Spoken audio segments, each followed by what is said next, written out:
दोस्तों, भारत को यूं ही जुगाड़ों का देश नहीं कहा जाता है। भारत ने खाड़ी के देशों में चल रहे भयानक युद्ध और स्टेट ऑफ होर्मुज का खतरे को पूरी तरीके से बाईपास करने का समाधान निकाल लिया है। दरअसल भारत कोयला उत्पादन में तो बड़े नंबर्स में गिना जाता है, लेकिन इस कोयला का इस्तेमाल हम बड़े स्तर पर नहीं कर सकते हैं, क्योंकि कार्बन एमिशन होने से पूरी दुनिया को दिक्कत होने लगती है। इसीलिए भारत ने तैयारी की है कि इसी कोयले का इस्तेमाल करते हुए इसे ईंधन में कन्वर्ट किया जाएगा और नीली गैस इससे निकाली जाएगी, जिसका इस्तेमाल हम सीधे देश के अंदर अलग अलग प्रोजेक्ट में कर सकते हैं। और देश के अंदर शुरू हुई इस गैस की किल्लत से निपटने के लिए भारत सरकार ने अपने इस मास्टर प्लान को तैयार कर लिया है। क्या आप जानते हैं कि भारत के पास दुनिया का 5वां सबसे बड़ा कोयला भंडार है, फिर भी हम अरबों डॉलर की गैस और खाद विदेश से खरीदते हैं। लेकिन अब गेम बदलने वाला है, क्योंकि भारत सरकार करीब 37,500 करोड़ रुपए की एक ऐसी योजना ला रही है जो कि हमारे देश के काले कोयले को नीली गैस में बदलेगा। यह बजट पिछले साल 8,500 करोड़ रुपए का था, जिस प्रोग्राम को अब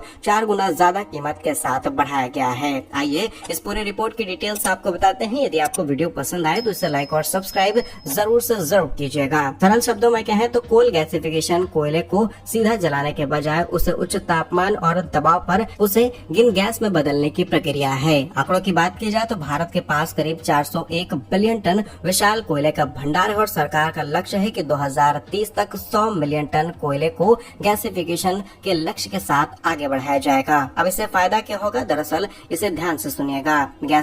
सिनगैस से मिथेनॉल, अमोनिया खाद के लिए जो कि जरूरी है और ईंधन बनाया जा सकता है। यानी कि हम इसका इस्तेमाल उन प्लांट्स के अंदर भी कर सकते हैं जहां पर नेचुरल गैस का इस्तेमाल हो रहा है। और जहां भारत सरकार ने 37,500 करोड़ रुपए का बजट तैयार किया है, लेकिन इसमें बजट के साथ साथ इंसेंटिव्स भी शामिल हैं। दरअसल इसमें मैक्सिमम सपोर्ट का प्रस्ताव रखा गया है। अब हर प्रोजेक्ट को अधिकतम 3,000 करोड़ रुपए की फाइनेंशियल हेल्प दी जाएगी। पहले यह सीमा प्राइवेट सेक्टर्स के लिए मात्र 1,000 करोड़ थी, लेकिन इसे यूनिफाइड स्कीम किया गया है।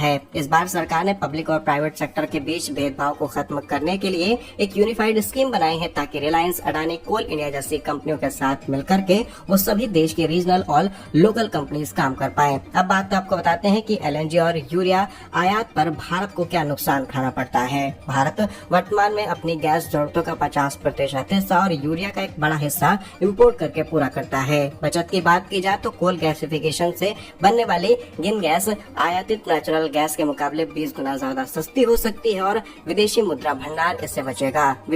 एक्सपर्ट्स का मानना है कि इस मिशन की सफलता से भारत को सालाना 17 से 27 बिलियन डॉलर के आसपास का फायदा होगा, जो कि इंडियन रुपीस में 1.4 से 2.2 लाख करोड़ रुपए होता है। इससे न केवल किसानों को सस्ती खाद मिलेगी, बल्कि स्टील इंडस्ट्री के लिए कोकिंग कोल की निर्भरता को भी कम किया जा सकता है। वहीं आप देख पा रहे होंगे मिडिल ईस्ट में तनाव लगातार बढ़ता चला जा रहा है। भारत ने ये सबक ले लिया है कि अब बाहरी ऊर्जा जरूरतों को ध्यान हटा करके अपनी जरूरतों को अपने हिसाब से मॉडिफाई किया जाए। इस पर भारत सरकार ने आनंद फानन में इस प्रोजेक्ट को शुरू कर दिया है। बाकी भारत सरकार की इस तैयारी पर आपकी क्या राय है? ये प्रोजेक्ट सफल होगा या फिर नहीं? अपनी राय कमेंट्स में जरूर लिखिएगा। धन्यवाद। जय हिंद।